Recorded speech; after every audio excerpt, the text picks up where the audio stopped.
There are three habits that we exhibit as consumers, and just in the way our money habits are being used, that really define who we are, who we're going to be.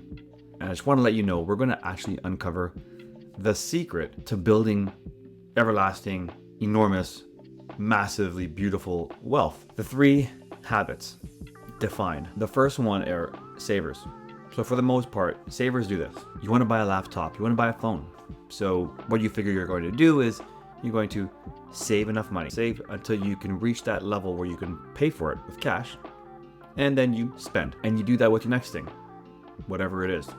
You save, spend. You can't really get too far from the zero line if you notice when you operate this way, right? Habit number two are people who are borrowers.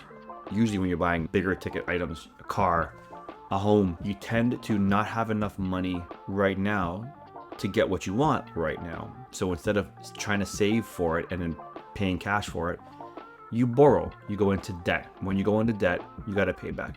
And your goal is to pay off your car loan, pay off your mortgage faster. It's basically saying you're trying to get back to zero. You borrow, pay back over and over again, and you continue to operate in this format. And don't feel bad about this. This is just the reality of habits that we demonstrate in our patterns of consumption. It's probably a lot of the reason why we just can't get out of our own way into building wealth.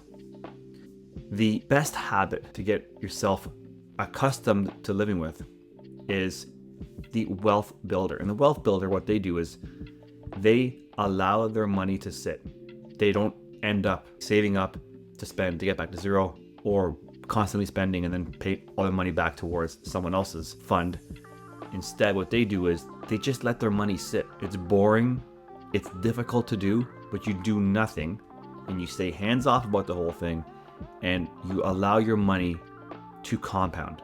You allow your money to earn money, and you allow your money and that money to earn money together, and then again and again and again and again. We all know this compound interest is the eighth wonder of the world. Albert Einstein declared it as such as well. The issue we have is we're just not patient enough to let it ride so we can see the benefits of this hockey stick-like chart. We just don't see it because we're not patient enough in the startup to let this happen. But wealth builders do. So how about this for a scenario? What if you could figure out a way to be a wealth builder, to get on this chart where you do see this happen? You put your money towards that. So when you're saving towards putting it into this category, and when it comes to spending, rather than spending your money and going back to zero, you don't interrupt the compounding.